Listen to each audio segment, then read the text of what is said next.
There's a very specific 3-step process that you're going to go through for recovery. And then there are different supplements that can help you in each of those 3 areas. So area 1 is basically inflammation. So this is when the cytokine storm comes rolling out. It starts signaling the injuries there, in this case, even if it's muscle damage. It activates the immune system to kick on, and that whole repair process happens there. What you're trying to do effectively, in fact, this is why you probably ever wonder, like, why is inflammation a thing? What you're trying to do is bring in fluid, enhance the size, and increase blood flow in so that you can get nutrients for repair and immune cells and everything like that in the system and get the waste out. So short-term inflammation, even in the case of muscle soreness, is the example we talked about in the previous episode. But any inflammation, it is part of the necessary process. That's why you would not want to take an anti-inflammatory in that state. And so why you also would not want to do things like an ice bath. So in that immediate inflammatory response time window, this is, seconds to hours after training, you would want to stay away from things like that.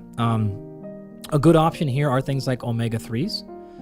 Good evidence, somewhere in the neighborhood of like 2 to 5 grams total, typically like a 1-to-1 EPA to DHA ratio is fine.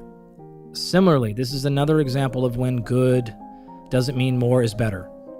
Because, for example, there is actually evidence showing up to 15 grams will harm the immune response. And so you don't just want to be like, man, I'm super sore, I'm training harder, I'm just going to go to 10 grams a day or more and more. You're actually causing yourself more of a problem. So antioxidants, anti-inflammatories are fine. Again, omega-3s in that dosage are a decent thing. You can also do something like 500 milligrams of curcumin 3 times a day. That's going to be enough to keep you in a decent spot. There are some other things that you could look up, maybe some potential benefit for ginger and boswellia and some things like that for inflammation. But unless we're in like very specific circumstances where we have like an injury, we're probably not going to those, areas. I just wanted to highlight one thing that came up in a previous episode.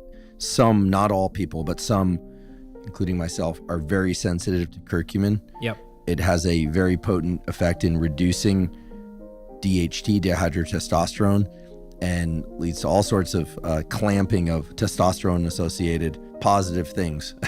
So I have experienced that myself. I've had people write to me and say, I don't understand. I started taking a supplement. Curcumin's supposed to be a great anti-inflammatory.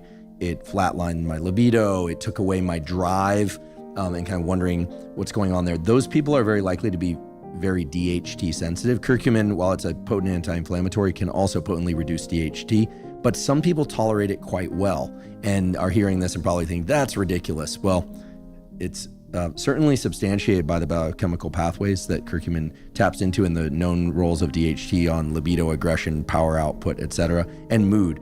So just be wary that there's no way to predict this. One simply has to figure it out empirically, meaning you have to try and see if you like it or don't. The good news is those negative effects on DHT seem to reverse pretty quickly after ceasing to take curcumin. So just a mention of something that came up in a previous episode, but in case people didn't hear that segment, just wanted to highlight those facts. Further evidence, I strongly discourage taking anything in the anti-inflammatory, antioxidant realm unless you actually have a reason to do so. If you're waking up and you're like, maybe I'm inflamed, that's probably not a good approach. Right? Let's have a reason to do so. Step 2 is actually what we call proliferation, and that's kind of like the cleanup crew. That's when you're going to be going in there and cleaning out dead cells and debris and misfolded proteins and things like that. At this stage, a fantastic evidence-based supplement is glutamine. Glutamine, 20 grams a day. We typically honestly split it up into 2 dosage, 10 grams morning, 10 grams night. It's a conditional amino acid, which means you can make it, your body can make enough of it at times, and other times you may want to support it. Generally, those conditional times are things like burn victims, high stress situations, or injury, things like that. So there isn't also like a ton of downside to glutamine because it can go through transamination, which means your body can take it and say, like, we don't need anything here for our muscle recovery. Let's make it into something else and use it for whatever else is needed. So it's kind of another one of these like low risk products. It's honestly why you see it in a lot of recovery products. If you're ever wondering, like, what the heck is that in there? I don't need amino acids, and you're thinking it's like for protein synthesis. It's really not. It's because of this. It is beneficial to this proliferation process. I've been taking glutamine for years. I tend to take it in higher dosages several times throughout the day if I'm ever feeling particularly run down. Yep. I know there are decent data, not great, but decent data on the role of glutamine for leaky gut. Totally. For offsetting leaky gut. That's getting a little bit into the realm of like not super well substantiated, but in the peer-reviewed literature, but a lot of anecdata and certainly some peer-reviewed work, but not a ton. And then there is also growing interest in the idea that glutamine, because it can trigger activation of the neurons in the gut that signal to the dopamine pathway in the brain, that it can be used to offset sugar cravings. This is kind of an interesting new and emerging theme, which makes sense given the biology of the neurons in the gut that respond to specific amino acids, including glutamine, essential fatty acids, and sugar. And because they respond to any and all three of those, any one or combination of those, I should say, to trigger this dopamine response, some people have taken to a teaspoon or so of glutamine in some water or other drink a couple times throughout the day as a way to reduce their sugar cravings, because what's essentially doing is it's tricking the pathway into activation of those neurons through an alternate ligand receptor interaction. Right. Also, another interesting point, I'm trying to think right now off the top of my head, I can't think of a time, and I've used glutamine a lot, I can't think of a time where I've ever heard anybody come back with any side effect reports. I think if you take enough of it, you can get some gastric distress. But of course, you take enough of any powdered substance mixed in water, you're going to get a gastric distress response. And what I've noticed about gastric distress with things like creatine, glutamine, and even protein powders for that matter, I use a high quality whey protein powder routinely, is that if you build up to it over the course of a few days, then you can get away with using much higher dosages without any issue. Yeah. Beta-alanine is the same thing, by the way. We sort of talked about that earlier. If you've ever tried that and you're like, oh my gosh, like I feel like I've just rolled around in grass and my skin is itching everywhere. Oh, it's that ants under the skin sensation? Yeah, all that stuff. Yeah. You can just take a little bit of a lower dosage and be fine for the most part. And then you will build up a tolerance to that pretty quickly, so you can up that dosage along the way. So what we will oftentimes do there is start at a dosage that's pretty minimal, like 2 grams.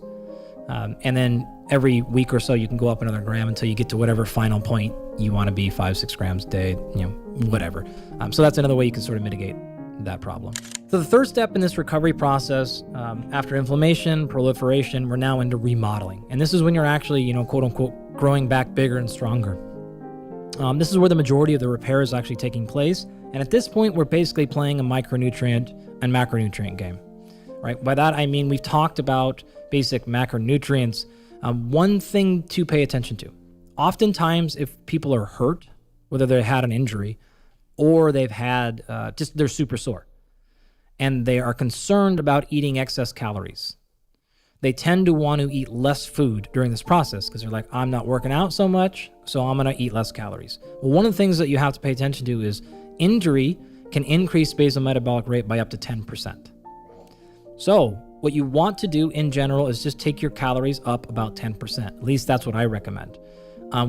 If that is an extended period of time, then yes, you may put on a slight amount of body fat or something. But if that also means you come back some percentage faster, then it's worth the exchange. So we recommend that. In terms of your carbohydrate or fat split, I'm not super worried about it. My general recommendation is just don't make any major changes relative to what you were doing, right? Keep yourself pretty much in the same spot. In terms of protein, this is the big one. You want to make sure you are absolutely at 1 gram per pound of body weight because we need those amino acids to come in and start helping with recovery. 1 gram of protein per pound of body weight or more, or 1 gram? Or more, yeah. There's going to be very little downside to having more. Remember, protein and carbohydrates both stimulate insulin. And remember, insulin is anabolic, and so we're trying to drive this process of recovery.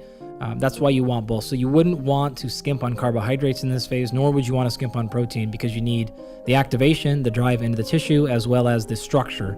Going back to one of our earlier conversations, and at this point in the week, I honestly can't remember at all what episode we covered this in, but I gave an analogy about making a campfire and using fat and carbohydrates as the wood and the log, and the protein were the metal structure. So you need that supply if you're trying to make, if you've cleared out in the previous step damaged proteins and you need to make new ones to recover that process, you have to have the raw supply and material. So you wouldn't want to avoid either one of those things. There's actually some indirect inflammation management that comes from fatty acids, which you actually sort of alluded to earlier. I don't think you need to necessarily go crazy. You don't need to change your fat intake that much. Just don't drop it, depending on where you're at. So if you're a little bit of a higher carb, lower fat person, great. If you're moderate, great. If you're the indirect, if you're a higher fat, lower carb person, awesome. Just don't make an extreme change and try to not be on the extremes of either one of those ratios. But the only specific number to pay attention to, again, is that protein number. And if you go a little bit high or even a lot high, it's totally fine. Just don't go low. So that's the macronutrient portion of remodeling. In terms of micronutrients, to be honest, you just get your bases covered. This is when a basic multivitamin is effective. What you're really trying to look at here are vitamin A and zinc. They actually have independent mechanisms that are helpful here, but those are typically covered in most multivitamins, so we generally just give people a multivitamin. Magnesium actually has some benefits here. Something like 6 milligrams per kilogram of body weight is the dosage you're looking for there. Magnesium citrate probably has the most evidence in terms of this respect, but it doesn't mean, I actually have no reason to think you couldn't use glycinate, or if you're using another form for sleep, that's probably fine. I don't know that for sure, but I can't think of a reason why the other forms of magnesium would all of a sudden not work. So you could probably choose whichever form you like, albeit citrate has probably the most research in this aspect. The only other things you would probably consider here, 3 things. Calcium might be on your list, particularly if you're concerned with some sort of bone injury, and we've sort of gone past like recovery and we're actually like into injury. So you'll see that in recovery products occasionally, and that's why. And then the last 2 ones, of course, are vitamin D, and that's pretty well researched. And then the last one is actually something that can help you if you're at this stage and you still are dealing with a lot of soreness or not, and that is tart cherry juice. And that's actually effective for both DOMS, muscle injury, muscle soreness, and it actually has another benefit of potentially aiding with sleep. So not a bad one to turn to as well. And there's a number of companies that make these things. And then there's actually more ongoing research that I know of in those areas, but promising literature, we'll say.